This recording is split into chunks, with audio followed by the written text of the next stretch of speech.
Welcome back to the deep dive. Today we're diving into a fascinating topic, the growing agricultural trade partnership between Brazil and the Philippines. Yeah. And, you shared some information that really highlights Brazil's interest in expanding its agricultural exports to the Philippines. Right. And then also the Philippines, it seems like they're pretty interested in exporting seafood to Brazil. So our mission today is to unpack some of the key aspects of this relationship and what it could mean for you. Yeah, absolutely. And, it's interesting because when you look at it, Brazil is already a major player in the Philippines. They're the top supplier of meat, so pork, chicken, and beef. And last year, they accounted for 37% of the Philippines' total meat imports. Wow. Which is about 600,000 metric tons. Okay, so they're already like the meat king. Pretty much. What's the next step in Brazil's plan? What else are they hoping to ship over? Well, they're really looking to increase their beef exports, specifically things like bone-in cuts and offals. Okay. And this is actually pretty strategic because Brazil anticipates being recognized as FMD-free without vaccination by the World Organization for Animal Health this May. Okay. So that will really open up a lot of doors for them in terms of beef trade. And there was even a quote from a Brazilian official who emphasized that Brazil is ready to supply the quantities needed by the Philippines and also to do so reliably. Okay, that's a big promise. Yeah. So beyond beef, are they looking to introduce any completely new products to the Philippine market? Yeah. That's what I think is really interesting. Yeah, absolutely. So they're really pushing for apples, peanuts, and onions. Really? Yeah. So they're moving beyond meat, and they're looking at these kind of staple crops. Right.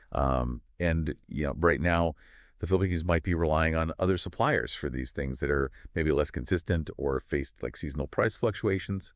So this is a good opportunity for Brazil to come in and provide a really stable source of these products. Yeah, exactly. And also, they've mentioned that this could actually help the Philippine government in managing inflation because it will give them more options. Right. So, yeah. Apples, peanuts, and onions, these are everyday items for people. Yeah. So how soon could we potentially see these Brazilian versions of these products on the shelves? Well, the immediate focus is going to be on hammering out all the necessary technical agreements. Right. Between the two governments.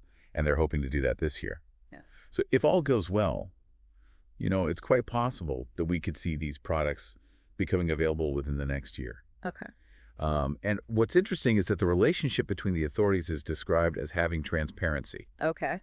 So that bodes well for a positive outcome in the discussions. Okay, great. And it's not just Brazil doing the selling here, right? I mean, the Philippines must have some export interests of their own in this relationship. Oh, yeah, absolutely. So the Philippines is very interested in exporting seafood products to Brazil. The specifics are still kind of being worked out, but this really shows that there is the potential for a more balanced trade dynamic down the line. Yeah, okay. So it sounds like Brazil is really putting a lot of effort into strengthening these ties. And I understand they even established a dedicated agricultural office in the Philippines. Right. That's a really key indicator of their commitment.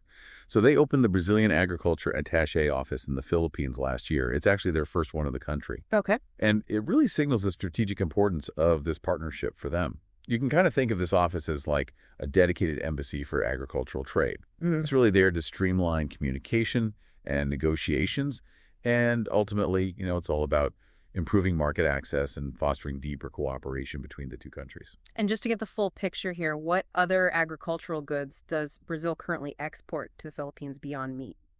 So, looking at the trade data, we see that they already export a variety of products, including wheat and mesclun corn, ethyl alcohol and other spirits, tobacco and soybean meal. Wow, okay. Yeah. So, while meat definitely gets the most attention, there's already a significant amount of trade going on for other agricultural products. Okay, so just to sum things up here, what would you say are the key takeaways that our listeners should really remember from this deep dive?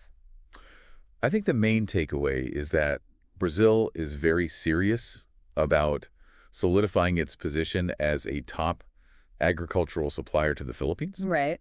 And, this could have a huge impact on the availability and prices of key food items like beef. Right.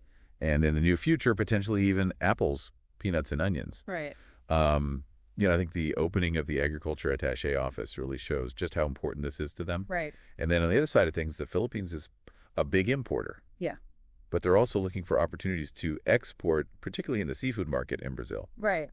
So why should our listeners care about these, international agricultural deals? What's the relevance for them? Well, I think it's really important to understand these global trade patterns Yeah. because they ultimately shape the food supply chains that affect what's available to you in your local grocery store. Right.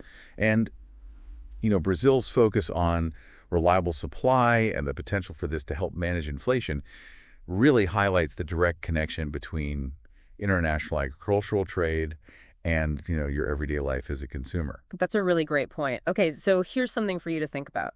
Given Brazil's really proactive approach to expanding its presence in the Philippines and the Philippines' need for diverse and reliable sources of food, how might unforeseen global events or maybe even shifts in consumer preferences further shape this partnership in the years to come? Yeah, that's a great question. All right, that's it for our deep dive today. Thanks for joining us. Thanks for having me.